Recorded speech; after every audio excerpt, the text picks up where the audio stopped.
사랑과 은혜가 충만하신 자비로우신 우리 아버지 하나님, 영원한 죄와 사망에서 값없이 우리를 구원해 주시고 영생의 소망을 주심을 감사드립니다.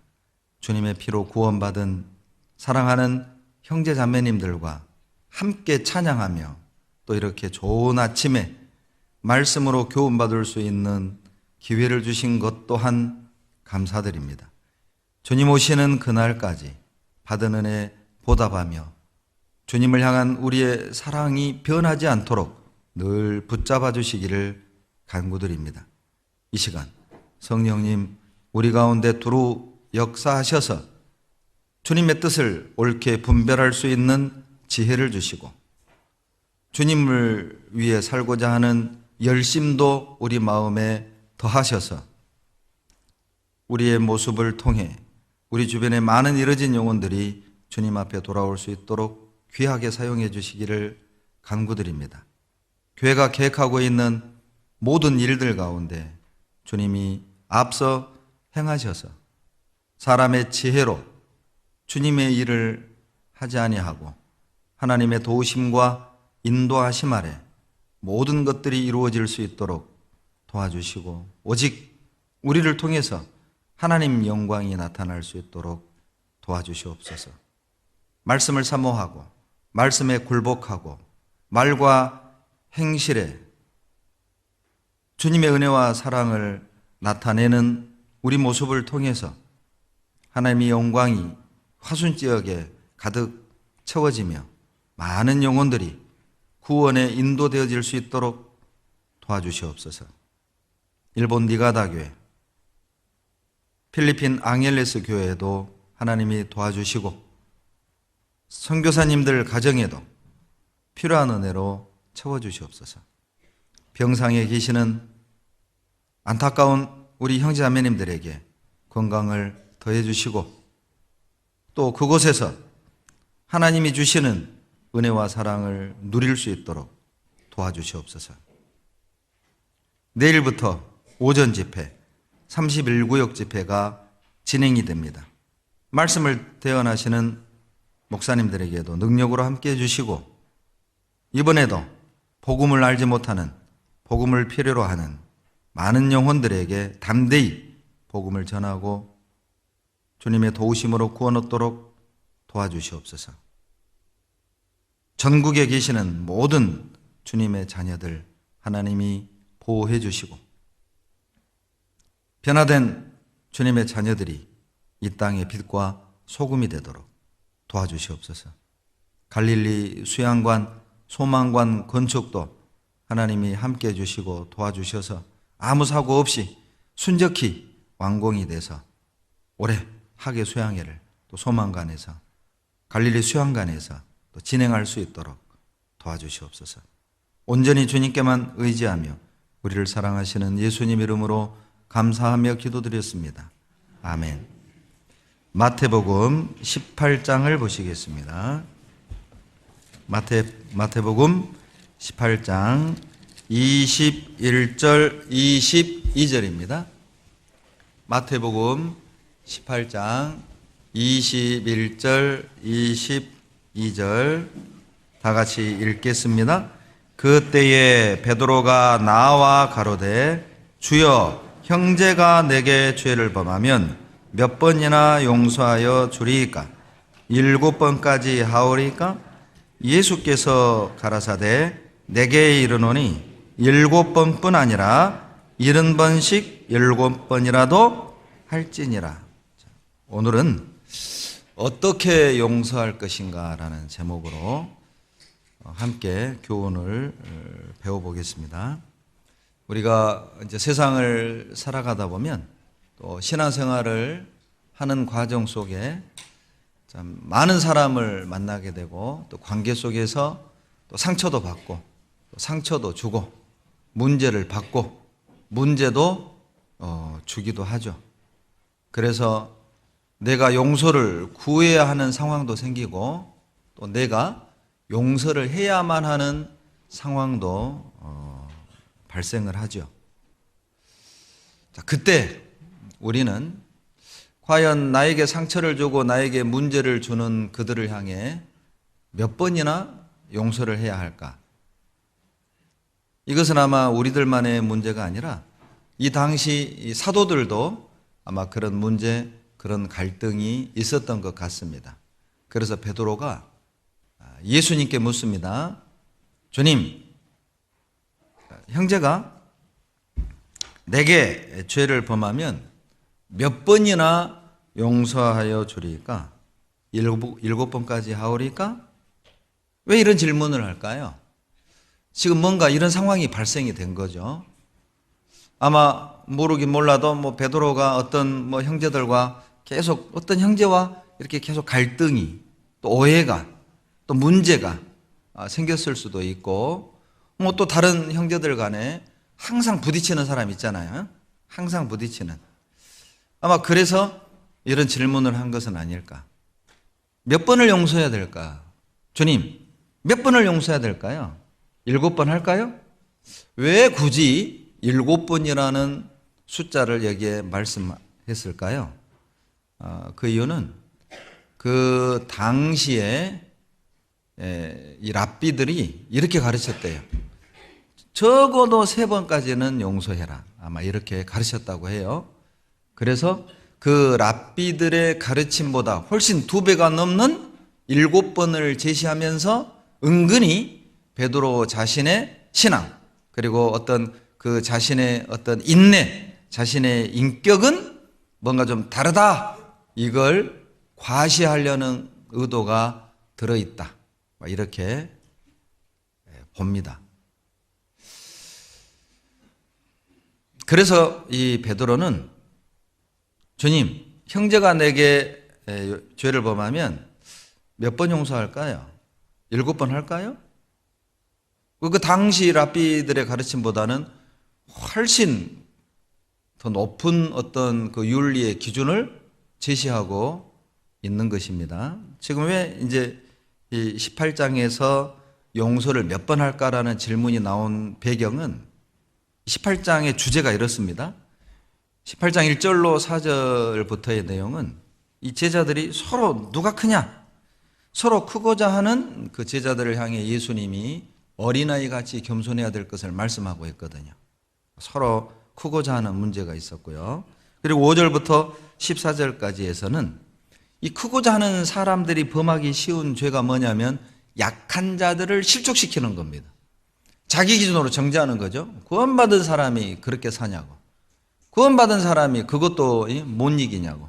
구원받은 사람이 그 모양으로 사냐고. 이런 말들이 연약한 자들에게는 상처가 되고 실족할 수 있는 그런 어떤 그 상황들이 발생을 하는 거거든요. 그래서 마태복음 18장 그 7절에 보면 6절에 보면 누구든지 나를 믿는 이 소자 중 하나를 실족케 하면 차라리 연자 맷돌을 그 목에 달리우고 깊은 바다에 빠뜨리오는 것이 나으니라. 이 말씀이 그래서 나온 겁니다. 그러니까 소자라고 한 것은 신앙이 연약한 사람이죠. 신앙이 연약해서 아마 이제 변화가 더디고 아마 또 이 가운데 막 술도 못 끊고 또 담배도 못 끊고 그런 사람이 있을 수 있잖아요. 그리고 변화가 안 돼서 말하는 것도 좀 육신적이고 생각하는 것도 좀 육신적인, 좀 덕이 안 되고 본이 안 되는 사람이 있을 수 있죠. 그런데 1절에 보면 이제 지금 서로 천국에서 누가 크니까 이런 문제로 다툼이 있어요. 그러니까 지금 상당히 자기가 좀 신앙이 있고 좀 믿음이 있고 좀 남들보다는 신앙이 좀 뭐라고 해야 될까요? 좀 더 낫다라고 생각하는 그 사람들이 그 연약한 사람들을 판단하고 정죄하고 비난하는 상황들이 생겼던 것 같아요. 그래서 만약에 실족한다면 너 목에 연자 맷돌을 메고 그냥 바다에 던지는 것이 낫다. 즉 형제를 정죄하고 비난하고 판단하는 그 죄가 결코 작은 죄가 아니라는 걸 말하는 것이고, 왜 연자 맷돌을 메고 바다에 던지라는 강력한 표현을 쓰셨을까? 실은 그런 문제들이 많이 발생하기 때문에 그렇게 표현하셨을 거예요. 교회 안에 형제자매들이 어떤 그 문제가 생기고 또 하나가 되지 못하고 또 형제자매들이 교회 깊이, 교제 안에 깊이 들어오지 못하는 그 이유 중에 하나가 먼저 된 자들, 또 신앙이 있다고 생각하는 그 사람들이 쉽게 정죄하고 판단하고 말을 함부로 하고 그렇게 해서 실족시키는 것이죠. 자기 기준으로 말하고 품고 참고 기다리고 배려하는 것이 아니라 함부로 말을 이렇게 내뱉는 그것들 때문에 교회가 시끄럽고 상처를 받고 교회 안에 깊숙이 들어오지 못하는 그런 문제들이 많기 때문에 이렇게 강한 표현을 쓴 것은 아닐까. 차라리 연자맷돌을 목에 메고 바다에 던지는 것이 낫다. 제발 그러지 말란 뜻이겠죠. 제발 약한 자 정죄하지 말고 판단하지 말고 상처 주지 말고 그런 뜻이겠죠. 이런 문제들이 지금 5절부터 14절까지가 나와요. 크고자 하는 사람들이 범하기 쉬운 죄가 뭐냐면 연약한 자를 실족시키는 거예요. 말로, 눈빛으로, 행동으로, 표현으로, 표정으로.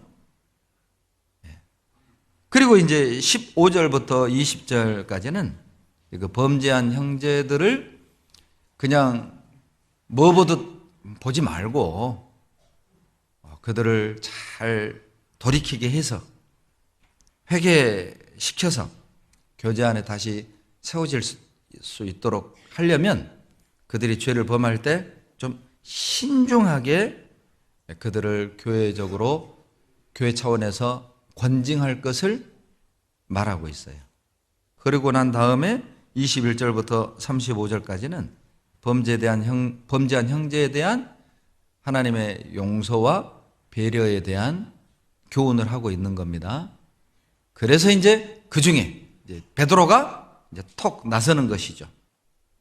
크고자 하는 자들에게 겸손해야 될 걸 말하고 그리고 절대 형제들을 실족시키지 마라.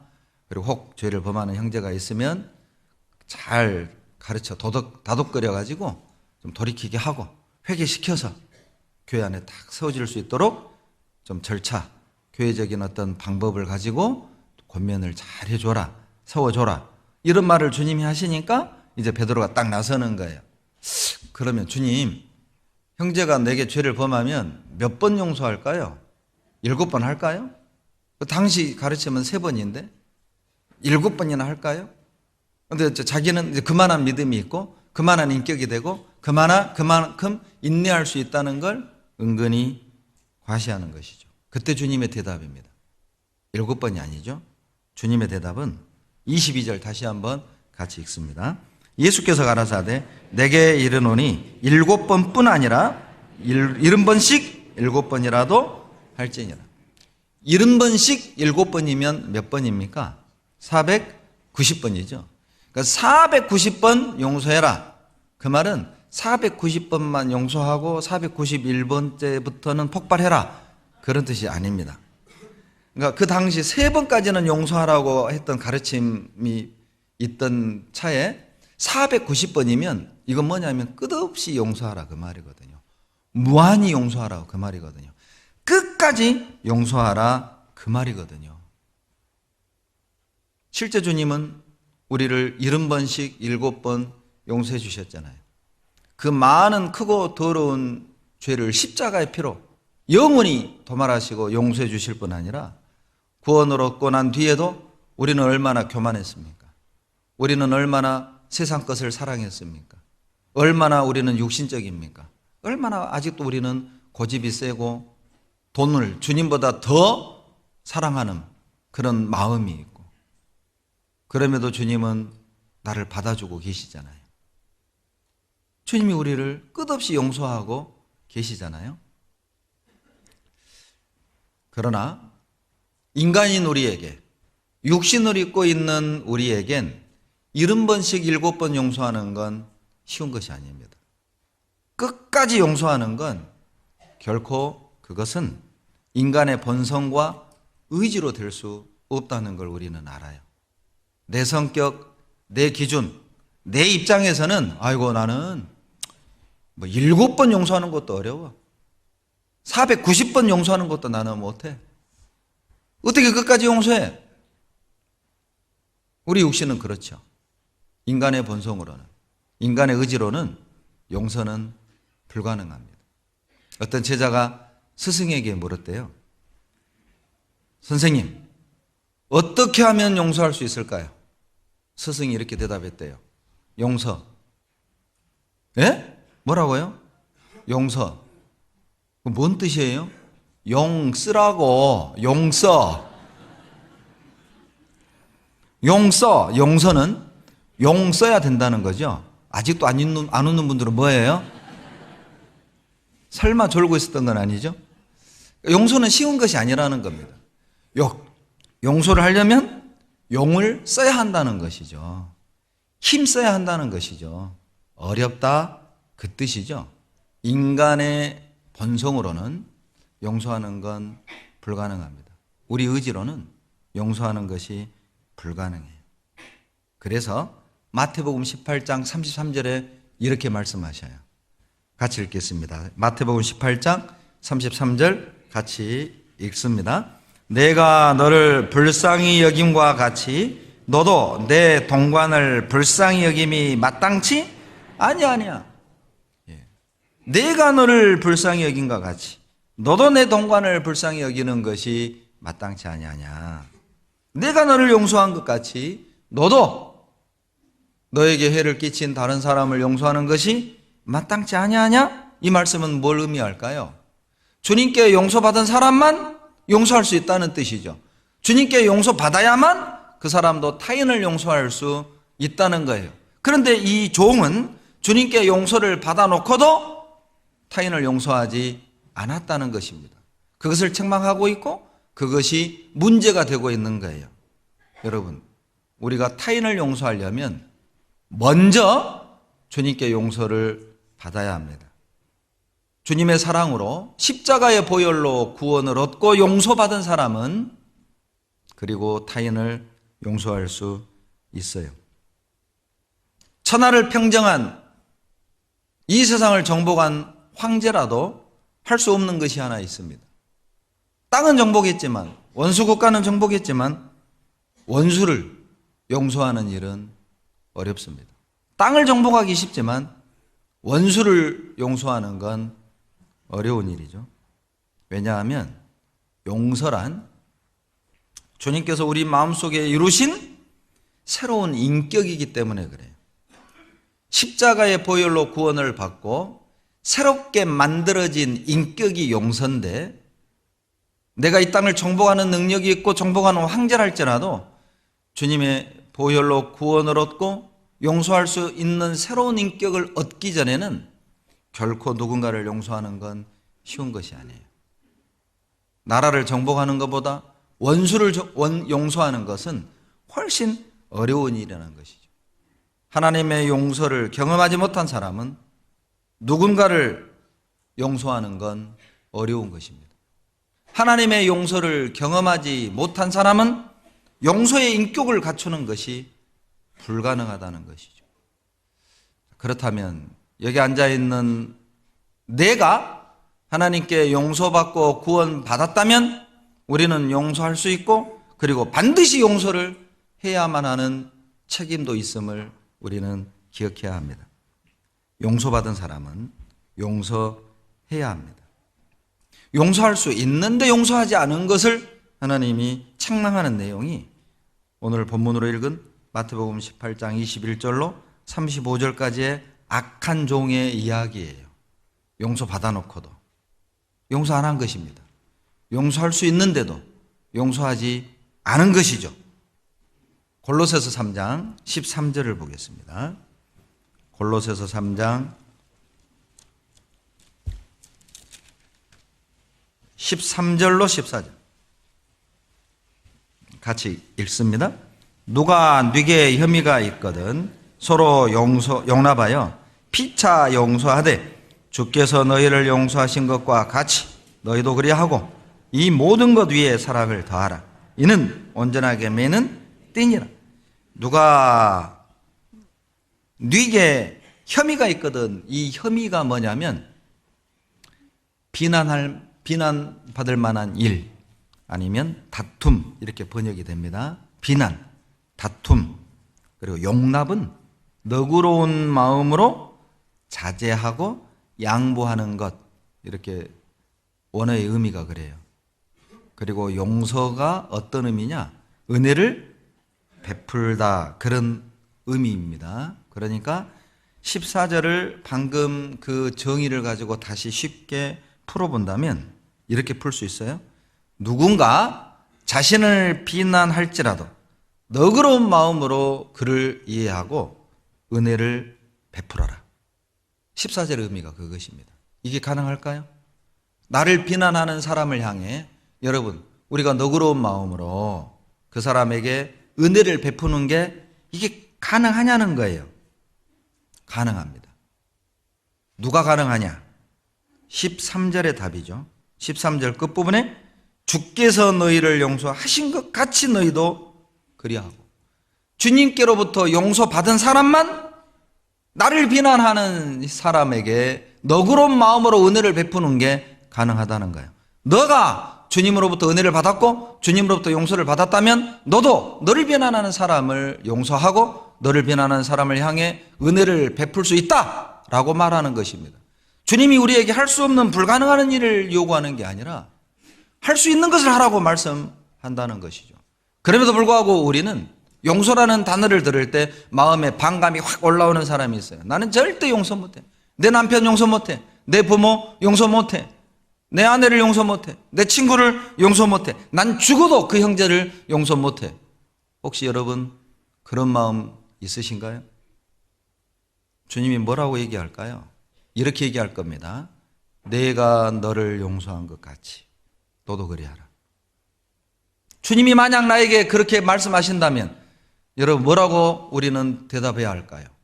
내가 너를 용서한 것 같이 너도 너의 부모를, 너의 남편을, 너의 아내를, 너의 자식을, 너의 친구를, 너의 형제 자매를 용서하라. 아니요, 주님. 주님이 몰라서 하시는 말씀이에요. 남편이 나한테 어떻게 했는지 주님이 몰라서 하시는 말씀이에요. 부모님이 나에게 어떤 상처를 줬는지 주님이 몰라서 하는 말이라고. 그 형제 자매가 나에게 어떤 모멸감을 줬는지 주님이 모르니까 용서하라고 하는 거라고. 이렇게 말할 수 있을까요? 그래도 주님은 이렇게 얘기할 겁니다. 그래, 자, 너의 부모가 너에게 씻을 수 없는 상처를 주었구나. 너의 남편이, 너의 아내가 너의 인격을 그렇게 짓밟았구나. 너의 형제 자매들이 너에게 그렇게 모멸감을 주고 상처를 주었구나. 그랬니? 그래? 그러면 내가 너를 용서한 것 같이 너도 그리하라. 그렇게 말씀하실 거예요. 내가 어떤 죄인인지를 기억한다면, 내가 너희를 용서한 것 같이 그렇게 하라. 그 말 안에는 많은 의미가 들어있는데 그 중에 하나는 너 이거 기억해야 돼. 너 어떤 죄인이었니? 너 어떤 죄인이었다는 거 잊었니? 너 어떤 사람이었다는 건 너 잊었니? 너가 1만 달란트 빚진 자였잖아. 너가 마태복음 18장에 나오는 그 1만 달란트 빚진 자가 너였잖아. 그런데 너 그것 용서받았잖니. 그러니까 너도 용서해. 내가 너를 용서한 것 같이 너희도 그리하라. 이 말씀의 또 하나의 의미는 너가 한 일을 기억하라는 거예요. 너가 한 일을 기억해봐. 너가 당한 일만을 기억하지 말고 너가 한 일을 기억해봐. 너가 상처받은 것만 기억하지 말고 너가 상처 준 것도 기억해봐. 너가 당한 것만 기억하지 말고 너도 했던 걸 기억해봐. 자식이 부모 닮는 게 정말 맞는 것 같아요. 우리 두 딸이 예쁜 짓을 참 많이 하는데 가끔 생각지 않은 일도 합니다. 그런데 그 생각지 않은 일을 할 때마다 실은 제가 할 말이 없어요. 왜냐하면 저도 그랬었거든요. 어쩜 그걸 닮냐? 어쩌면 그렇게 안 닮았으면 하는 걸 닮냐? 예? 그러니까 참 할 말이 없을 때가 있어요. 아, 이게 뿌린 대로 거둔다는 게 이런 의미도 있나 보다. 내가 비록 내가 저질렀던 구원받기 전에 어떤 잘못과 실수들로 하나님 앞에 용서받고 구원을 받았지만 내가 이 땅에서 다 받는구나. 내가 다 받고 가는구나. 그렇게 느껴질 때도 있어요. 내가 범했던 어떤 잘못들, 실수들, 좋지 못했던 어떤 행동들, 그런 것들이 다 나에게로 돌아오는구나. 여러분, 내가 너희를 용서한 것 같이 너희도 그리하고, 그 안에는 너가 한 일도 기억해봐. 그런 의미가 들어있어요. 또 하나의 의미가 들어있는데, 하나님은 아십니다. 뭘 아냐면 우리가 용서하는데 익숙치 않다는 걸 알아요. 왜냐하면 우리는 용서하는 법을 배운 적 없습니다. 여러분 배우셨어요? 학교에서 배우셨어요? 여러분 부모님이 용서하는 방법 가르쳐 주시던가요? 우리는 배운 적 없습니다. 주님에게서 배울 수 있습니다. 어떻게 용서할 수 있을까요? 답은 간단합니다. 너무 분명합니다. 너무 쉽습니다. 내가 너희를 용서한 것 같이, 이것만큼 분명한 답이 어디 있을까요? 이것만큼 쉬운 방법이 어디 있을까요? 이것만큼 정확한 답이 어디 있을까요? 내가 너희를 용서한 것 같이 너희도 용서하라. 주님은 아셔요. 우리가 용서하는 데 익숙하지 못하다는 걸. 우리에게 용서할 수 있는 인격이 없다는 것도 주님은 아십니다. 그래서 주님이 대답하십니다. 나처럼 해라. 내가 너희를 용서한 것처럼 해라.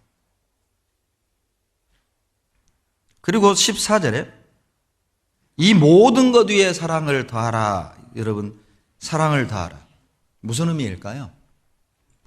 여러분, 주님처럼 용서할 수 있으려면 정말 필요한 게 뭐냐면 사랑이라는 거예요. 주님처럼 우리가 원수를 용서할 수 있으려면, 주님처럼 나를 비난하고 나에게 상처를 주고 나를 모함하고 나를 무시하고 나를 괴롭게 하고 나에게 고통을 준 그들을 용서할 수 있으려면 한 가지 필요한 게 있어요. 사랑이라는 겁니다. 사랑을 더해야만 용서받을 수 있어요. 용서할 수 있어요. 왜냐하면 사랑은 허다한 죄를 덮는 유일한 도구예요. 베드로전서 4장 8절을 보시죠. 베드로전서 4장 8절.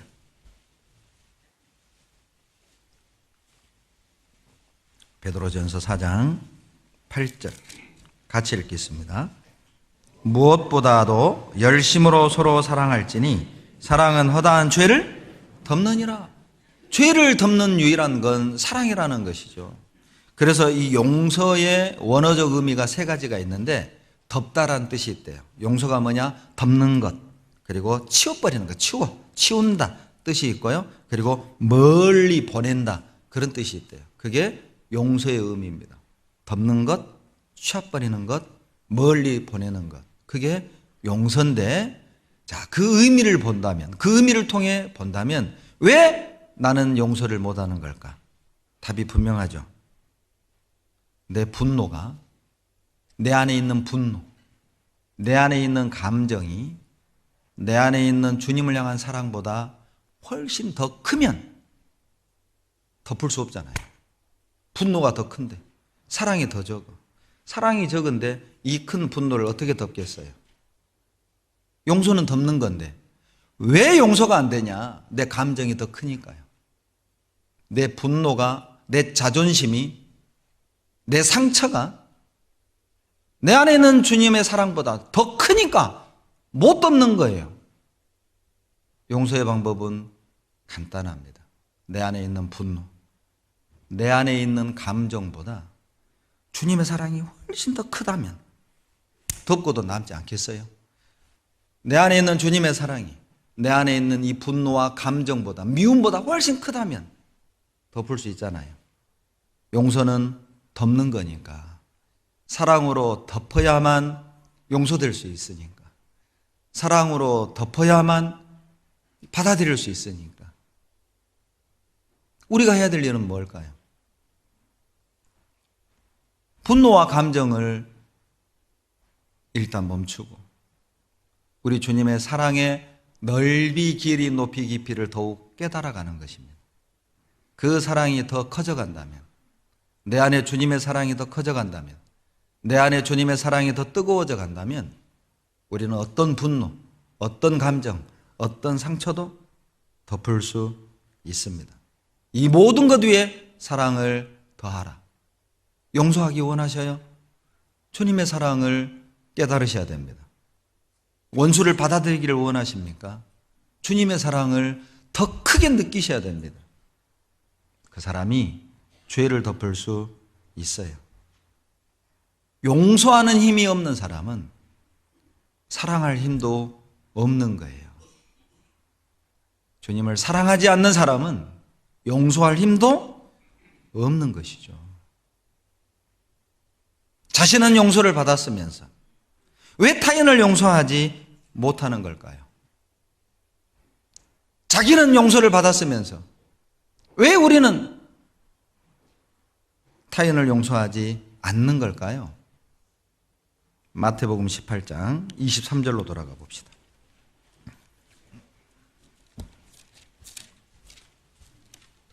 마태복음 18장 23절.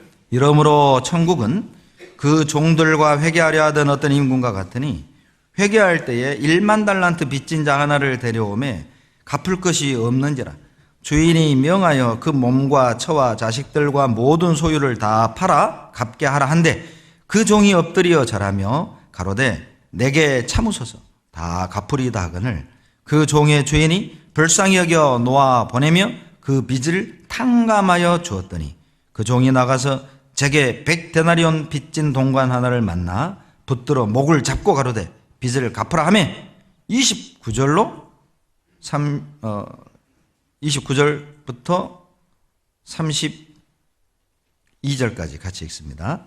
그 동관이 엎드려 간구하여 가로되 나를 참아주소서 갚으리다 하되 허락하지 아니하고 이에 가서 저가 빚을 갚도록 옥에 가두거늘 그 동관들이 그것을 보고 심히 민망하여 주인에게 가서 그 일을 다 고하니 됐습니다.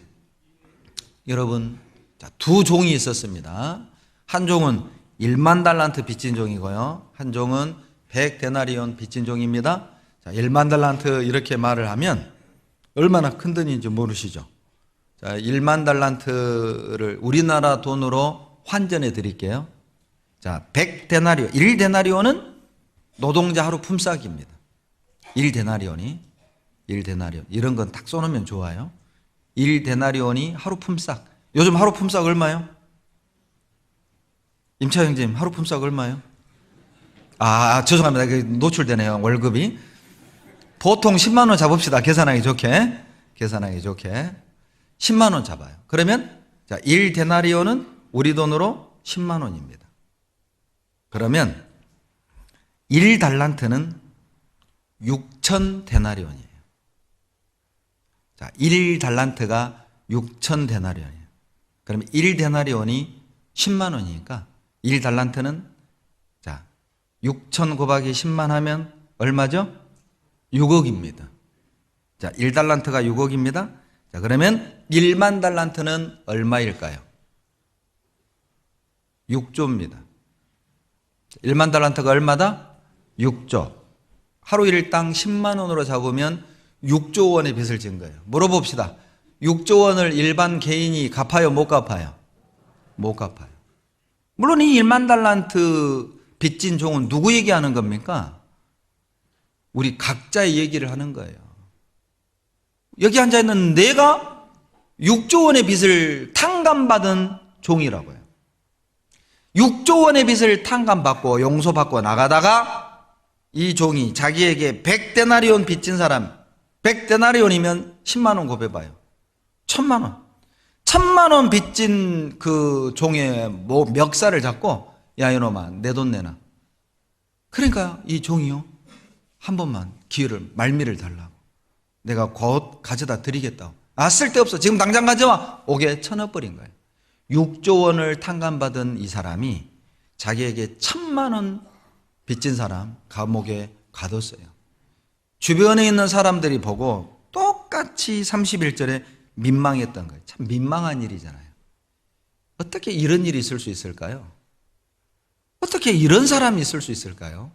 자기는 6조 원의 빚을 탕감받아 놓고 자기 빚의 60만 분의 1밖에 안 되는 1000만 원 빚을 용서 못하고 감옥에 넣어버렸어요. 그 얘기를 주인이 들은 겁니다.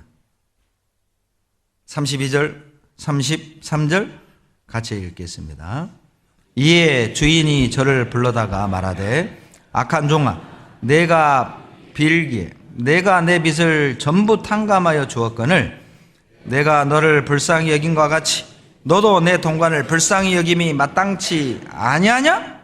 하고 주인이 알고 그 6조 원 탕감받은 사람을 불러들인 겁니다. 야, 악한 종아! 여러분, 악한 사람이 뭔지 아시겠어요? 누가 악한 사람이죠? 용서 받아놓고 용서하지 않는 사람이에요. 그 사람이 악한 사람입니다. 더 많은 허물을 용서받아놓고 더 작은 허물을 용서하지 않는다면 그 사람 정말 악한 사람이에요. 여러분 어떠신가요? 나는 하나님 앞에 어떤 종의 모습입니까? 이 말씀은 내가 하나님께 용서받은 것이 사실이라면 내가 용서 못할 사람은 없다는 뜻입니다. 내가 용서받은 것이 사실이라면 내가 용서 못할 일은 아무것도 없다는 것이죠. 왜? 나는 6조 원 탕감받은 용서받은 사람이니까. 내가 누구를 용서 못해요? 생각해 보세요. 여러분, 내가 용서 못할 사람이 있어요? 내가 용서 못할 어떤 용서 못할 일이 있어요? 없습니다. 없습니다. 마태복음 18장 23절. 이러므로 천국은 23절. 이러므로 천국은 그 종들과 회개하려 하던 어떤 임금과 같으니 무슨 뜻이죠? 천국 가면 회개합니다. 회개가 뭡니까? 카운터, 계산한다 뜻입니다. 천국을 가면 계산을 해요. 뭘 계산합니까? 얼마나 용서했는지 계산한다는 겁니다. 용서했느냐 안 했느냐도 하나님 앞에 가서 계산하는 거예요. 왜 계산할까요? 상급과 영광으로 갚아주시기 위함이에요. 우리가 이 땅에서 용서했다면 하늘에서 상급과 영광으로 받겠지만은 이 땅에서 끝까지 용서하지 않은 일이 있다면 하나님 앞에서 어떤 부끄러움을 받을까? 용서하십시오. 여러분, 용서하셔야 됩니다. 왜냐하면 우리가 이 땅의 삶으로 끝나는 게 아니라 하나님 앞에서 영원히 살아야 하니까 이 땅에서 용서해야 됩니다. 잠언 19장, 여기 시를 꿰놓으시고 잠언 19장 11절입니다. 잠언 19장 11절.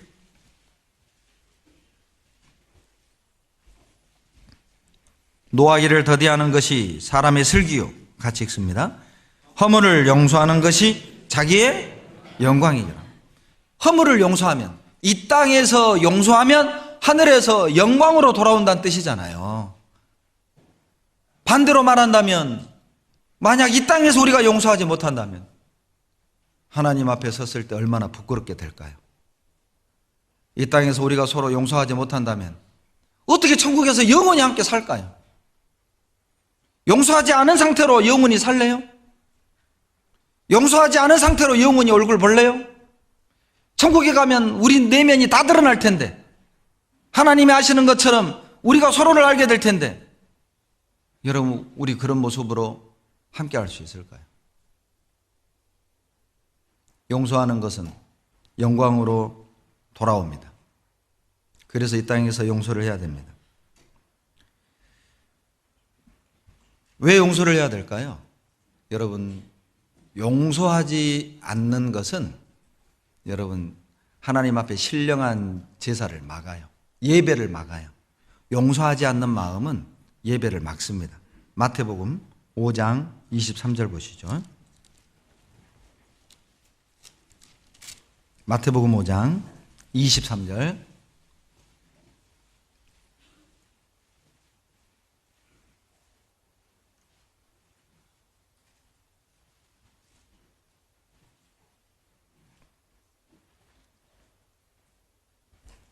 23절로 25절 같이 읽습니다. 그러므로 예물을 제단에 드리다가 거기서 내 형제에게 원망 들을 만한 일이 있는 줄 생각나거든 예물을 제단 앞에 두고 먼저 가서 형제와 화목하고 그 후에 가서 예물을 드리라. 너를 송사하는 자와 함께 길에 있을 때에 급히 사화하라. 그 송사하는 자가 너를 재판관에게 내어주고 재판관이 관예에게 내어주어 옥에 가둘까? 염려하라. 자, 23절에 보면 예물을 가지고 하나님 앞에 제단에 드리려고 나갔습니다. 가다가 마음에서 뭐가 하나 딱 생각이 났는데 원망 들을 만한 일이 생각난 거예요. 이 원망이 원한으로도 번역이 되거든요. 원한 살 만한 일이 생각난 거예요. 그러면 예물을 하나님께 드리는 걸 멈추고 먼저 빨리 가가지고 형제와 화목하라. 사과하고 화해하라. 용서를 빌고 용서를 받고 용서를 해줘라. 왜 이 말씀을 하실까요? 우리가 생각할 땐 제사 드리는 게 먼저일 것처럼 느껴지지 않습니까? 하나님께 제사 드리고 나서 자, 그 힘으로 가가지고 형제님 내가 잘못했어요. 자매님 내가 잘못했어요. 용서해 주세요. 뭐 이렇게 해도 좀 무방할 것 같고 이게 더 나을 것 같은 생각이죠. 그러나 주님은 말씀하십니다. 예물을 드리기 전에 먼저 해야 될 것이 뭐냐면 원망 들을 만한 일, 원한 살 만한 일, 형제에게 상처를 주었거나 문제를 주었을 만한 일이 생각난다면 먼저 가서 사과해라. 용서를 받고 와라. 왜? 그런 제사는 하나님이 받지 않습니다. 형제와 화목하지 않으면서 하나님과 화목할 수 없다는 뜻이죠. 형제에게 용서를 구하지 않은 사람이 하나님께 용서를 구하는 건 이율배반이고 그건 모순이고 그건 위선이라는 거예요.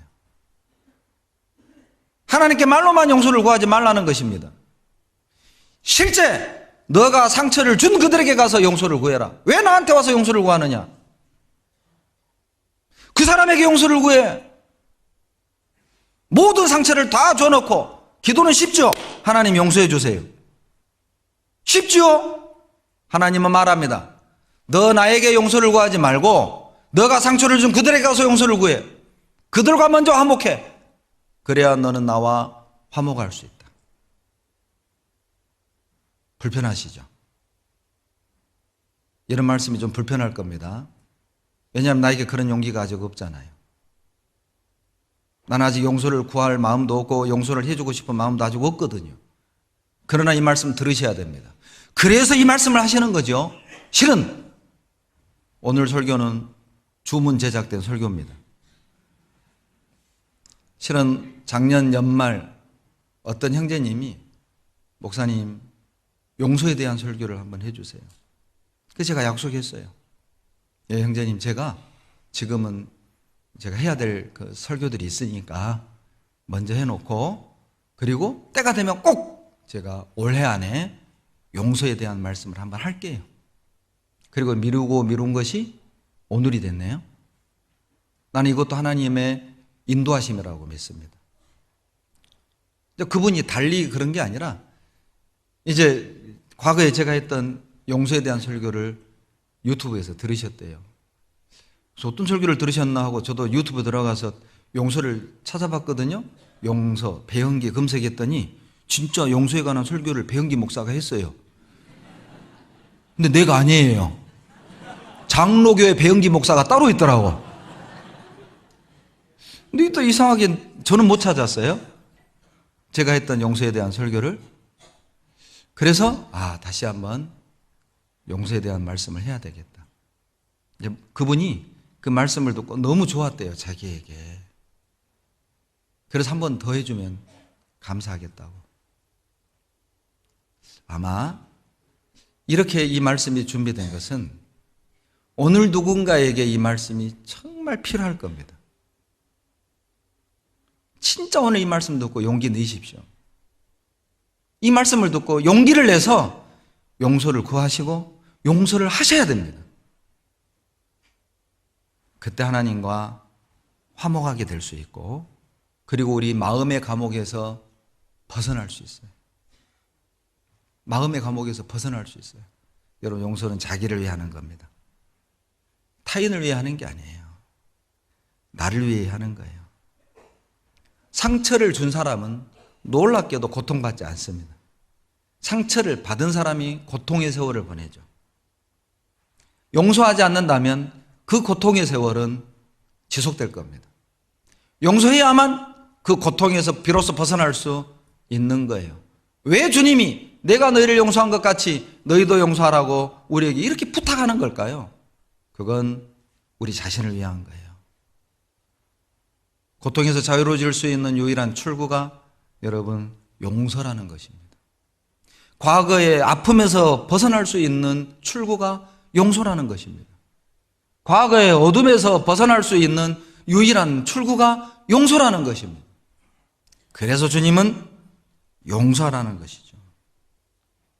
마태복음 5장에 예물을 놓고 먼저 가서 형제와 사과하라는 거예요. 사과하고 용서를 구하고 용서를 받고 용서를 하라는 것이죠. 만약 그렇지 않으면 25절에 옥에 가둘까 염려하라는 거. 옥에 갇히게 될 거라는 거예요. 용서하지 않는 사람은 감옥에 갇힙니다. 고통이라는 감옥에, 어둠이라는 감옥에, 답답함이라는 감옥에, 괴로움이라는 감옥에, 상처라는 감옥에, 과거라는 감옥에 갇혀서 살아왔잖아요. 용서하지 못함으로 우리는 고통을 받아야 했고 어두운 세월을 지나와야만 했습니다. 나에게 상처를 준 그들은 웃고 살고 있지만 나를 고통에 빠뜨렸던 그들은 그렇게 잘 사는 것처럼 보이죠. 그런데 고통을 받고 상처를 받은 나만 이렇게 괴롭게 살고 있어요. 그러니 이제 그걸 끝내라. 너를 힘들게 한 사람은 저렇게 즐겁게 살고 있는데 억울하지 않느냐? 상처받은 너가 계속 고통 속에서 하는 것 억울하지 않느냐? 이제 이 몸부림 그쳐라. 이 고통을 그쳐라. 이 절망에서 벗어나라. 그 방법은 용서하는 것이다. 그래야만 그 감옥에서 벗어나는 거예요. 디모데후서 3장 1절에 말세에 고통하는 때가 이르리니 이렇게 시작하죠. 디모데후서 3장 1절은 말세에 고통하는 때가 이르리니 이렇게 시작하고 3절에 무정하며 원통함을 풀지 아니하며 이렇게 돼 있어요. 원통함을 풀지 아니하며가 다른 번역에 용서하지 않고 이렇게 번역이 됩니다. 왜 마지막 세상이 되면 그렇게 스트레스를 받고 우울증에 시달리고 정신병에 시달리는 많은 사람들이 늘어나는 이유가 뭐냐? 여러 가지 원인이 있지만 그 중에 하나가 용서하지 않기 때문이라는 겁니다. 용서하지 않기 때문에 그 굴레에서 벗어나지 못하고 용서하지 않기 때문에 그 우울감에 젖어 사는 것이다. 왜 그렇게 계속 고통스럽게 사느냐? 용서해라. 용서하라. 그 말을 다른 말로 표현하면 고통에서 벗어나라. 용서하라를 다른 말로 번역을 한다면 우울감에서 벗어나라. 용서하라는 말을 다르게 표현한다면 절망에서 나와라. 그 방법은 용서하라는 것이에요. 용서하지 않기 때문에 고통스러운 것입니다. 신기하죠? 용서하지 못하는 사람이 용서받지 못한 사람보다 더 고통스러운 거예요. 용서하지 못하는 사람이 용서받지 못한 사람보다 훨씬 더 고통스럽습니다. 그러니까 용서하라는 거예요. 감정의 문제가 아닙니다. 여러분이 당했던 내가 당했던 상처와 기억의 크기의 문제가 아니라 주님의 명령입니다. 내가 치료받을 수 있는 유일한 약이기도 해요. 용서하는 것. 어떻게 하실래요?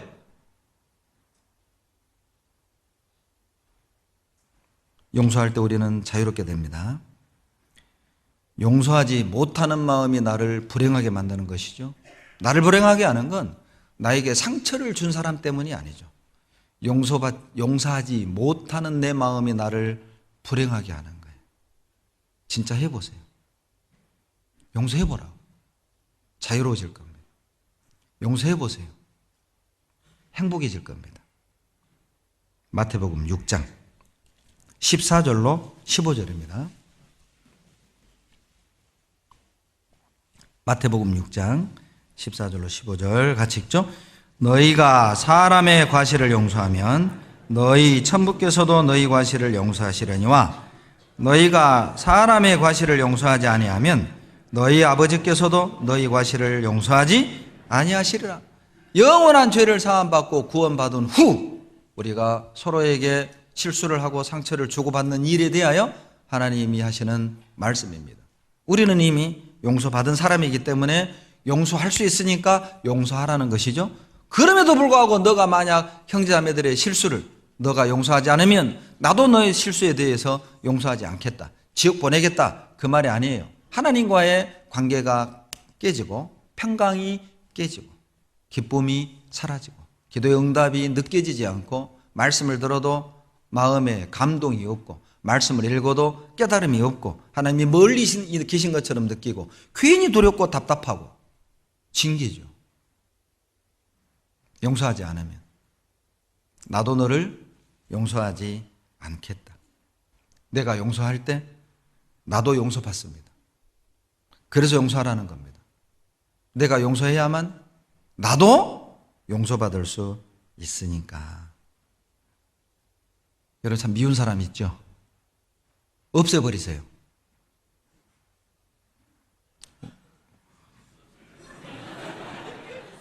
드디어 눈을 다 뜨고 저를 봤어요. 처음으로. 야, 이게 눈뜨기 하는 법 간단합니다. 여러분 원수 있죠? 없애버리세요. 어떻게? 용서하면 원수가 없어집니다. 용서하면 미운 사람 없어져요. 어떤 할머니 상담하는데요. 할머니들이 죄를 인정 잘 안 하잖아요.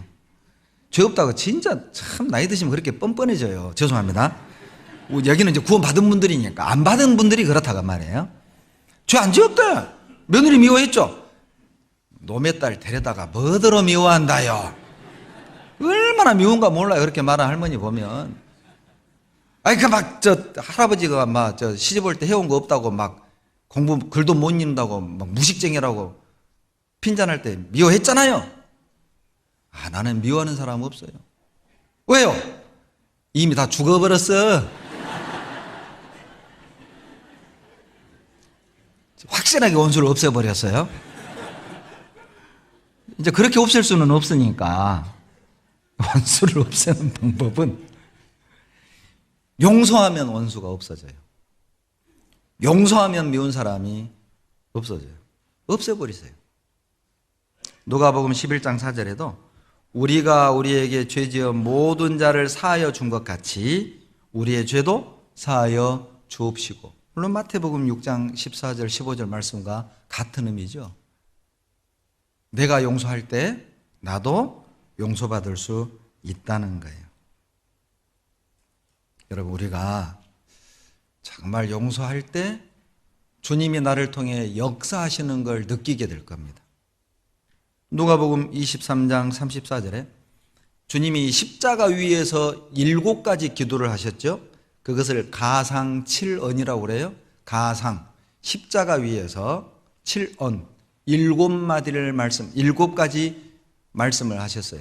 그 중에 첫 번째, 십자가에 못 박혀서 하셨던 주님의 첫 번째 말씀이 뭐냐면 하나님, 저들을 용서하여 주옵소서. 자기들이 하는 일이 무슨 일인지 알지 못함이니이다. 주님이 했던 십자가 위에서 했던 첫 번째 기도입니다. 그 용서의 기도를 한쪽 강도가 들었어요.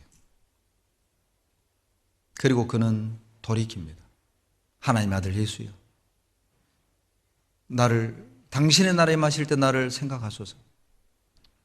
십자가 위에서 두 강도는 예수님을 비난했습니다. 너 하나님 아들이라며 왜 바보처럼 죽냐? 너도 살리고 우리도 살려봐. 그러면 믿어줄게. 비아냥거렸고 비꼬았어요. 그러나 주님은 십자가 위에서 기도하셨습니다. 저들의 죄를 용서하여 주시옵소서. 자기의 몸을 갈기갈기 찢은 그들을, 자기 몸에 못을 박은 그들을, 자기 가슴에 창을 찌른 그들을 용서하여 달라는 겁니다. 120대 채찍으로 온몸을 갈기갈기 찢은 그들을 향해 용서해달라는 겁니다. 그 차가운 못으로 뼈를 뚫고 십자가에 매달은 그들을 용서해달라는 겁니다. 그 기도를 강도가 들었습니다. 용서하는 주님의 모습을 강도는 보았습니다. 이분 하나님의 아들이다. 여러분, 하나님의 아들이 아니라면 십자가 위에서 어떻게 용서의 기도를 할 수 있을까요? 하나님의 아들이 아니라면 그 엄청난 상처를 받고 어떻게 용서의 기도를 할 수 있겠습니까? 우리가 하나님의 아들이기 때문에 우리는 그 기도를 해야만 해요. 저들을 용서해 주십시오. 하나님, 내 남편 용서해 주십시오. 하나님, 내 부모 용서해 주십시오. 하나님, 그 형제 그 자매를 용서해 주십시오. 모르고 한 것입니다. 모르고 한 말입니다. 모르고 한 행동입니다. 용서해 주십시오. 왜요? 우리가 하나님 아들이잖아요. 여러분, 구원 받았다면 용서하셔야 됩니다. 하나님의 자녀라면 용서하셔야 됩니다. 내가 용서할 때 주님이 역사하시고, 내가 용서할 때 주님이 일하시고, 내가 용서할 때 그 영혼이 다시 사는 거예요. 주님의 용서하는 기도를 보고 한편의 강도가 회개하고 돌이켜 구원을 얻었던 것처럼 나의 용서는 누군가를 살려요. 나의 미움은 누군가를 죽입니다. 나의 용서는 누군가를 살리는 거예요. 용서하는 나의 모습을 통해서 누군가를 세우는 거예요.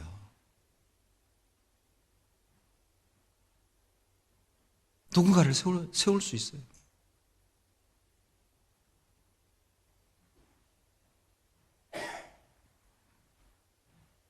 사도행전 7장 59절로 60절에 이 스데반 집사 스데반이 돌에 맞아 순교당하는 장면이 나오죠.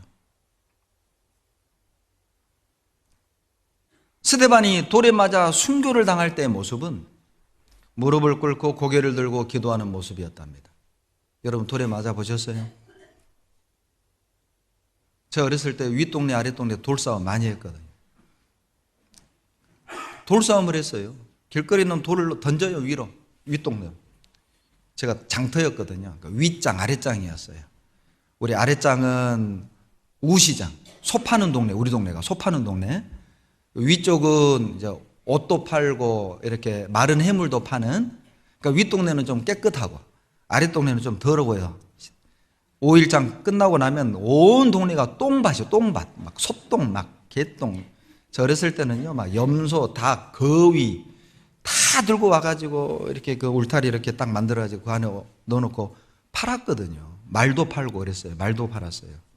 소도 팔고, 염소도 팔고, 거위도 팔고, 갖은 짐승들을 다 팔았어요. 그런데 이제 윗동네는 깨끗하죠. 그리고 이게 가게가 이렇게 막 있어요. 옷도 팔고, 그리고 이렇게 마른 어떤 그 어물들을 이렇게 파니까 지붕이 있는 건물들 안에서 팔고, 소는 짐승들은 그런 게 없잖아요. 그러니까 이제 막 윗동네하고 아랫동네하고 만나면 왜 그렇게 싸웠나 몰라요.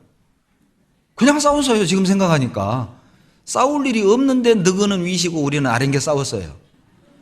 그리고 이제 막 돌을 던졌어요. 돌을 던지면 막 스레트 지붕 깨지고 유리창 깨지고 던져놓고 도망가고 그랬어요. 던지고 깨지면 도망가면 못 잡잖아요. 누군지 모르고. 그런데 한번 탁 맞잖아요. 이 돌에 탁 맞으면 뼛속부터 이렇게 아픈 것이 밖으로 싹 나오고 이게 이제 뜨거운 것이 주르르르르 흘러요. 진짜 돌에 맞으면 아파요. 뼈가 아파요. 뼈가. 돌에 맞으면 뼛속 깊이 아픈 것이 울려서 밖으로 나와요. 자, 느끼기 원하는 분 있다가 밖으로 나오세요. 이 자세로 스데반이 죽은 게 아니라 이 자세였어요. 이 자세로 스데반은 돌에 맞아 죽었습니다. 그리고 스데반의 마지막 기도가 사도행전 7장 60절에 나와요. 주여, 이 죄를 저들에게 돌리지 마옵소서. 이 말을 하고 자니라. 자기를 향해 돌을 던지는 그들을 용서했습니다. 돌에 맞아 죽어가면서 그들을 용서했습니다.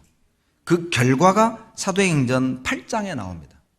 스데반이 그렇게 돌에 맞아 순교를 당하고 용서하는 기도를 보았던 형제들이 전적으로 뿔뿔이 흩어져서 했던 일이 뭐냐? 복음을 전했어요. 흩어진 자들이 복음을 전하니라. 이렇게 되어 있습니다. 여러분, 만약에 스데반이 돌에 맞아 죽으면서 저주를 했다고 해봐요. 돌에 맞아 죽으면서 돌 던지는 자들에게 너희들이 나한테 돌을 던져?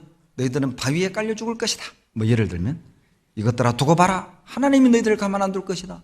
뭐 이런 식의 저주를 퍼붓고 죽었다면 과연 8장에 어떤 기록이 기록될까요? 어떤 영향도 끼칠 수 없습니다.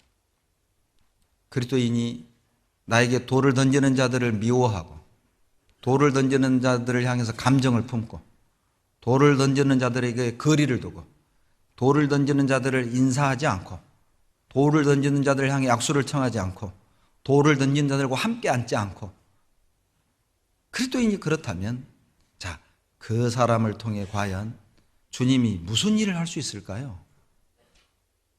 성령이 어떤 역사를 베풀 수 있을까요? 그리스도인에게는 어울리지 않습니다. 외면하는 것, 그리스도인에게는 어울리지 않는 단어죠. 미워하는 것, 나누이는 것, 그리스도인에겐 어울리지 않는 단어들이죠. 왜 우리는 용서해야만 합니까? 사단에게 속지 않기 위해서 용서해야 돼요. 고린도후서 2장 10절입니다. 고린도후서 2장 10절.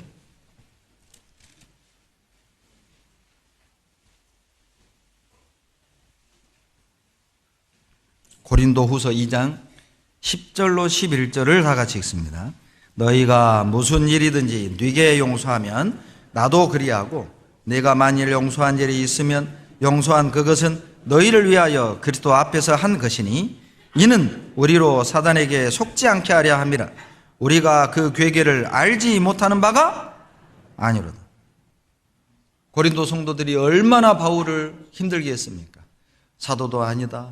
먹고 살려고 전도한다. 별의별 악담을 루머를 만들어 퍼뜨렸죠. 그들을 향해 바울은 말합니다. 내가 용서한다. 왜? 사단의 괴계에 속지 않게 하려 함이라. 사단에게 속지 않기 위해서 여러분 용서해야 됩니다. 여러분 이 말씀을 듣고 용서해야지. 그래. 오늘 내가 편지를 쓰든지 문자를 보내든지 차를 한잔 마시든지 밥을 사든지 선물을 보내든지 용서의 손길을 내가 뻗쳐야겠다. 이런 마음을 먹고 오늘 점심을 교회에서 드시고 나갈 때 이 한 가지 생각이 불쑥 올라올 겁니다. 기억하세요. 반드시 그 생각 올라올 거예요. 뭔 말이냐면 내가 왜 먼저 용서해야 돼? 내가 왜 먼저 가서 사과해야 돼? 지가 해야지. 내가 뭔 잘못했다고? 그 사람이 나한테 했던 말이 무엇인데? 했던 행동이 얼만데? 왜 내가 먼저 해야 돼? 여러분 반드시 그 생각 올라올 겁니다. 장담합니다. 여러분 용서하려고 마음 먹잖아요. 왜 내가 먼저? 자존심 상하게. 내가 뭔 잘못했다고? 내가 얼마나 당했는데? 반드시 그 생각 올라올 거예요. 요한복음 13장 2절에 마귀가 벌써 가룟 유다의 마음에 예수를 팔려는 생각을 넣었더니 마귀가 하는 일은 뭐냐? 생각을 넣어주고 인간이 하는 일이 뭐냐? 그 생각대로 행동하는 것입니다. 그것에 대해 하나님이 심판하는 거예요. 마귀는 생각을 넣어줄 겁니다. 난 용서 못해. 왜 내가 먼저 해? 자존심 상하게. 내가 무슨 잘못했다고? 나 용서 못해. 그 생각 반드시 올라올 겁니다. 1948년 10월 19일 무슨 날인지 혹시 아시나요? 1948년 10월 19일 우리나라에 엄청난 사건이 일어난 날입니다. 여순 반란 사건입니다. 그때 공산주의자들이 엄청난 여수 순천 시민들을 학살했던 사건이죠. 그때 손양원 목사 두 아들이 순교를 당해요. 자기 친구에 의해서.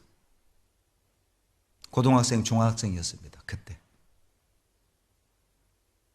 안재선이라는 사람이 손양원 목사의 두 아들 손동인, 손동신을 죽여요.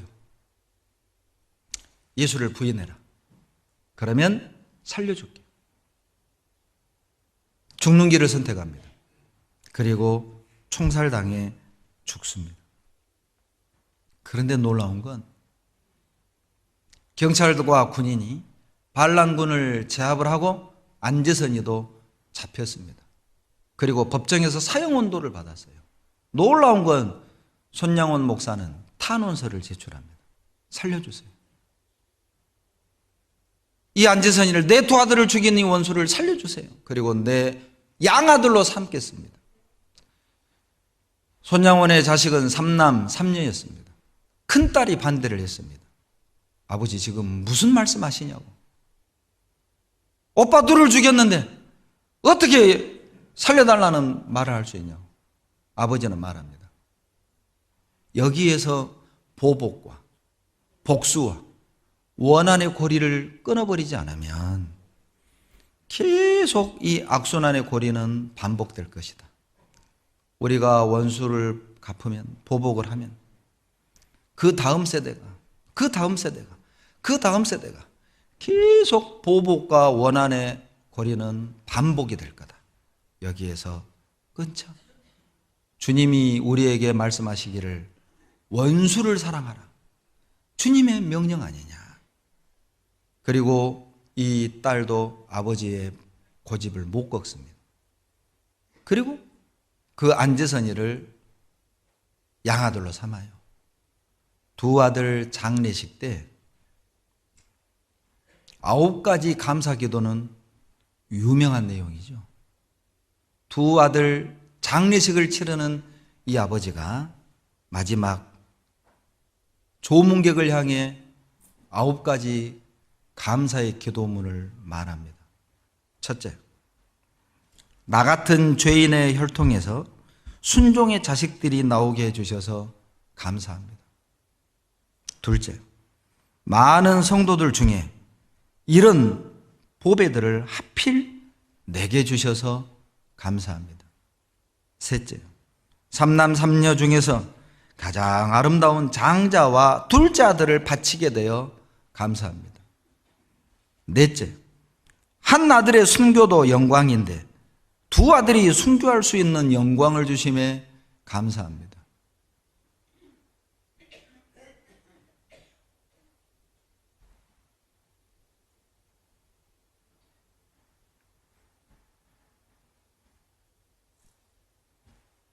다섯째, 예수 믿다가 누워 죽는 것도 큰 복인데 총살당하는 영광을 주심에 감사합니다. 여섯째, 미국 유학 가려고 준비하던 내 아들들이 미국보다 더 좋은 천국에 갔으니 감사합니다. 일곱째, 두 아들 죽인 원수를 회개시켜 내 아들을 삼고자 하는 사랑을 주심에 감사합니다. 여덟째, 두 아들의 순교로 무수한 천국의 아들들이 생길 것을 믿어지니 감사합니다. 아홉째, 이 같은 역경 중에서 이상의 8가지 진리와 하나님의 사랑을 찾는 기쁜 마음, 여유 있는 믿음 주심에 감사드립니다. 용서하지 못할 일이 있을까요? 용서할 수 없는 사람이 있을까요? 내가 용서할 수 없는 정당한 이유는 무엇입니까? 내가 용서할 수 없는 하나님 앞에 합당한 이유가 있을 수 있을까요? 용서는 고통에서 벗어나는 유일한 탈출구예요. 미국에 조엘이라는 그리스도인이 있습니다. 조엘 소넨버그라는 그리스도인이 있어요. 78년생입니다. 생후 20개월일 때 술을 먹은 음주운전자가 40톤 트럭을 몰고 20개월짜리 아이가 있는 이 차량을 덮쳤습니다. 부모는 튕겨져 나왔고 이 아이는 그 불 속에서 타들어가는 불 속에 놓여져 있습니다. 타들어가는 그 차량 속에서 이 부모는 이 아이를 건져냈어요. 그 몸에 80% 이상의 그 몸이 화상으로 입었습니다. 50번 넘는 수술을 했어요.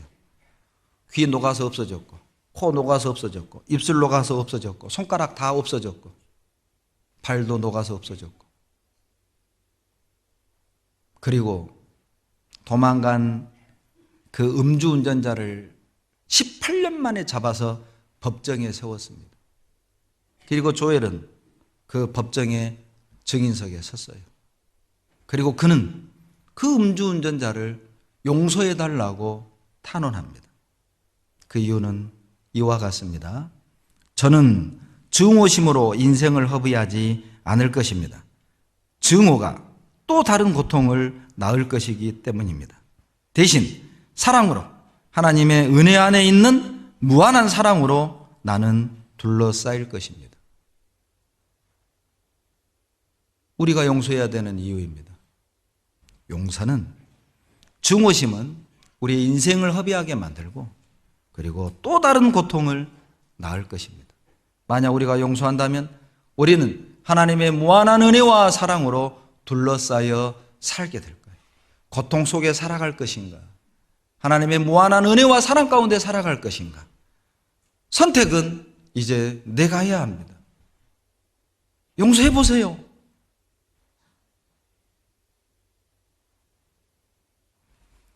용서는 마귀를 이길 수 있는 최고의 무기인 것이죠. 왜 우리는 용서해야 될까요? 또 하나의 간단한 이유는 나도 언젠가 용서받을 일이 생길 겁니다. 그래서 용서하셔야 돼요. 누가복음 6장 37절. 누가복음 6장 37절.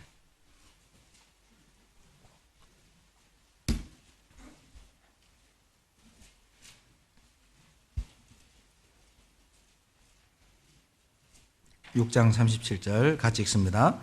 비판하지 말라. 그리하면 너희가 비판을 받지 않을 것이요. 정죄하지 말라.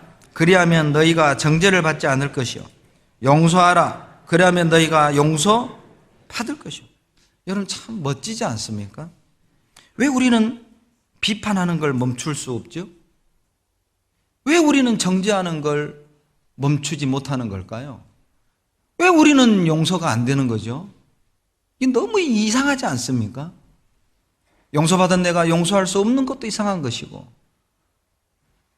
하나님 앞에 은혜를 받은 내가 형제자매를 정죄하는 것도 이상한 것이고, 비난하는 것도 이상한 것이고, 비판하는 것도 이상한 거예요. 진짜 이상한 거잖아요. 왜 우리는 비판하지 않는 게 어려워요? 왜 우리는 정죄하지 않는 것이 그렇게 어려운 거예요? 왜 용서하는 것이 그렇게 어려운가요? 비판이 없는 교회 생각해 보십시오. 서로 정죄하지 않는 교회를 생각해 보십시오. 서로를 용서하는 교회를 생각해 보세요. 정말 아름답지 않습니까? 정죄하지 않는 내 모습을 생각해 봐요. 비난하지 않는 내 모습을 생각해 봐요.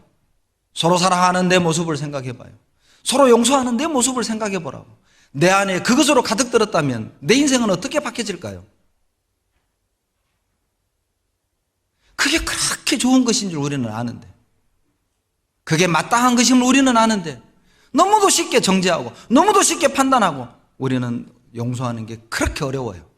해서는 안 되는 건 쉽고 해야 하는 건 그렇게 어렵고, 참 슬픈 일이죠. 정죄와 비판은 쉽고 용서하는 건 어렵고, 해야 할 것은 어렵고 해서는 안 될 건 쉽고, 참 어리석죠. 뭐가 나에게 유익할지 생각해 봐요. 무엇이 하나님께 영광이 될지 생각해 봐요. 우리는 다 알고 있습니다. 어떤 사람이 개인 택시를 신청했습니다. 어렵게 개인 택시가 나왔어요. 너무 기분 좋아가지고 식당에 가서 소주 한 병을 딱 마셨대요. 너무 좋아가지고. 그런데 그 식당에서 이제 그 나온 그 국물에 바퀴벌레가 딱 뜬 거예요. 그러니까 막 소리를 지르고 주인 나오라 그래. 주인이 나왔어요. 이건 뭐냐고 숟가락으로 딱 떠보이는 거예요. 그러니까 막 주인이 기겁을 하는 겁니다. 손님은 많은데 죄송합니다. 죄송합니다. 그냥 오늘은 그냥 식비 안 받겠습니다. 그냥 드시고 그냥 용서해 주십시오. 고래 고래. 예? 내가 이거 고발할 거라고. 고래고래 소리를 지른 거예요. 그리고 술을 한 병을 다 마시고 나갔어요. 그 창피를 다 주고. 그리고 그 식당 주인이 따라 나갔어요.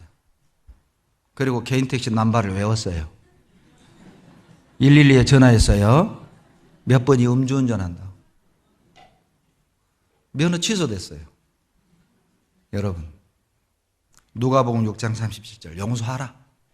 그리하면 너희가 용서를 받을 것이요. 그대로 돌아옵니다. 내가 용서하면 나도 용서를 받는 것으로 돌아오고, 내가 용서하지 못하면 나에게 용서하지 못하는 것으로 돌아오고, 부메랑으로 돌아와요. 그래서 우리는 용서해야 됩니다. 요한복음 8장 7절에 가늠하다 잡힌 여인을 예수님 앞에 데려왔습니다. 어떻게 하리까? 율법에는 돌로 쳐 죽이라고 그러는데 어떡할까요? 쳐 죽이라고 하면 예수님은 사랑이 없는 사람이고, 용서하라고 하면은 율법을 어긴 사람이고.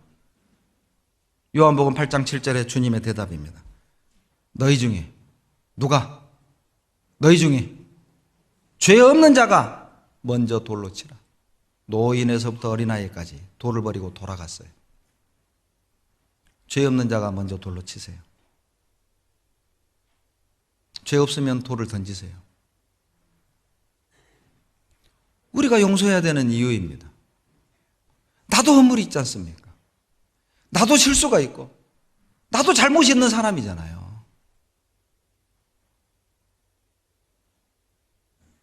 우리 이렇게 한번 생각해 봐요. 나도 그랬었지. 나도 그런 적이 있었지. 사실 나도 잘못은 있어. 실은 나도 솔직히 좀 너무 했긴 했어. 이렇게 한 번만 생각해 줘요. 따라서 하세요. 나도 그랬지. 사실 나도 잘못은 있어. 사실 나도 너무 했지. 영혼이 없이 하지 말고 좀 영혼을 담아서, 그러면 용서될 거예요.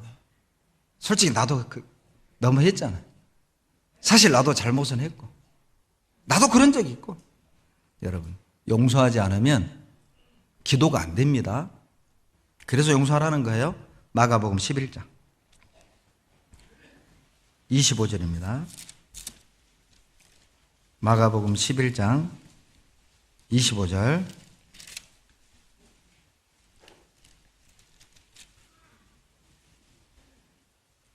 다 같이 읽겠습니다. 서서 기도할 때에 아무에게나 혐의가 있거든 용서하라. 그리하여 하늘에 계신 너희 아버지도 너희 허물을 사하여 주시리라 하셨더라. 여러분, 왜 하필 기도할 때 기분 나쁜 사건이 생각날까요? 왜 기도할 때 상처받은 일이 생각날까요? 왜 기도할 때 그 형제가 나에게 막말하는 것이 기억날까요? 왜 기도할 때 부모님이 나에게 막대했던 것들이 기억날까요? 왜 기도할 때 남편에게 받았던 상처들이 기억이 나죠? 용서하라는 거예요. 그래야 기도가 돼요. 그래서 하나님이 하필 기도할 때 생각나게 해주시는 거예요. 용서하라고. 여러분, 조는 것도 용서하겠습니다. 용서할게요. 용서할게요. 예? 예, 용서할게요. 여러분도 용서하세요. 예, 용서하세요. 용서한다고 해도 계속 눈을 감고 있는 것도 용서할게요. 용서할게요. 여러분도 서로 용서하세요. 이쪽 줄에 있어요. 이쪽 줄에. 다 눈 뜨고 있는데. 예, 용서할게요. 괜찮아요. 예. 여러분도 용서하셔야 됩니다. 그래서 기도할 때 생각나게 한 거예요.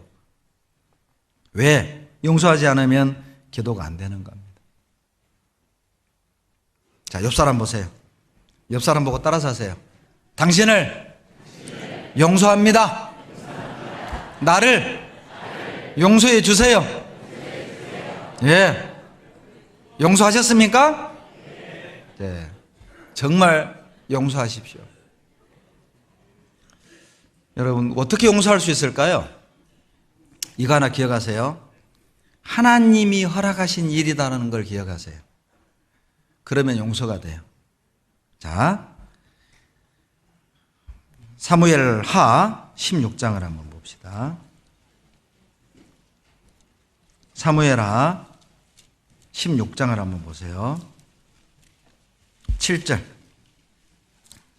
사무엘 하 16장 7절.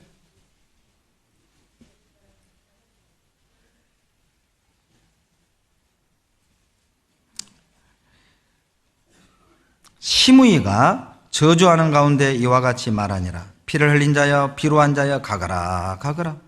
다윗을 향해 하는 말이에요. 다윗이요, 자기 아들에게 쫓겨나서 도망을 가고 있단 말이죠.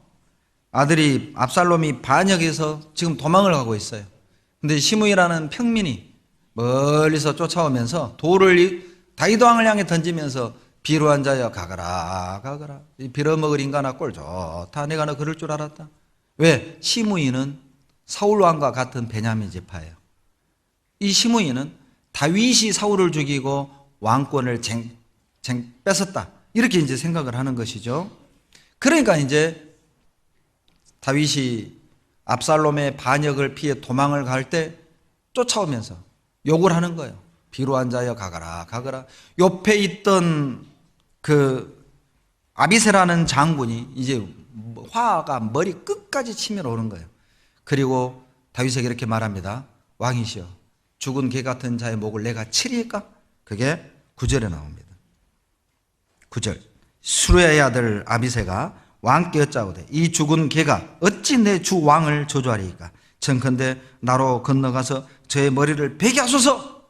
그러니까 다윗 왕이 뭐라고 한 줄 알아요? 야, 그건 말이라고 하냐? 빨리 가서 잘라와. 이렇게 말한 게 아니에요. 10절 같이 읽습니다. 왕이 가로되 수르야의 아들들아, 내가 너희와 무슨 상관이 있느냐? 저가 저주하는 것은 여호와께서 저에게 다윗을 저주하라 하심이니 내가 어찌 그리하였느냐 할 자가 누구겠느냐? 놀랍죠? 정말 하나님의 사람은 달라요. 하나님께 붙들려 사는 사람은 달라요. 하나님께 크게 쓰임받는 사람은 달라요. 마음 씀씀이가 달라요. 마음 크기가 달라요. 옹졸하지 않아요. 하나님이 하신 일이다. 하나님이 시므의 입을 열어 다윗을 저주하라고 했다. 내버려 둬. 그리고 가요. 그리고 가요. 여러분 기억하십시오. 내가 받았던 상처, 내가 들었던 그 상처되는 말, 무시당한 말, 내 남편이 했던 행동, 내 부모가 했던 행동, 그리고 형제자매들이 나에게 줬던 상처와 문제, 기억하셔야 됩니다. 하나님이 허락하신 일이에요. 하나님이 그들을 통해 나를 저주하신 거예요. 내버려 두세요. 내버려 두라고. 그냥 용서하라고. 계속 모함하든지 말든지, 계속 욕을 하든지 말든지, 계속 비난하든지 말든지, 계속 오해하든지 말든지 내버려 두세요. 결국 시므이는 죽습니다. 솔로몬 왕에게 의해 죽습니다. 결국 하나님이 다스려요. 하나님이 다스리니까. 하나님이 하실 일은 하나님께 맡겨놓고 내가 할 일만 하면 되는데, 내가 할 일은 용서하는 일입니다. 악인을 심판하고 다스리는 일은 하나님의 일입니다. 원수 갚는 것은 하나님의 일입니다. 나의 일은 용서하는 것이죠. 하나님이 허락하신 일이라는 것을 믿으면 용서돼요. 용서할 수 있어요. 골로새서 3장 13절입니다. 골로새서 3장 13절.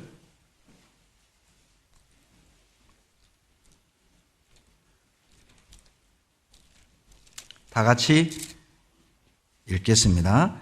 누가 네게 혐의가 있거든 서로 용납하여 피차 용서하되 주께서 너희를 용서하신 것과 같이 너희도 그리하고. 예.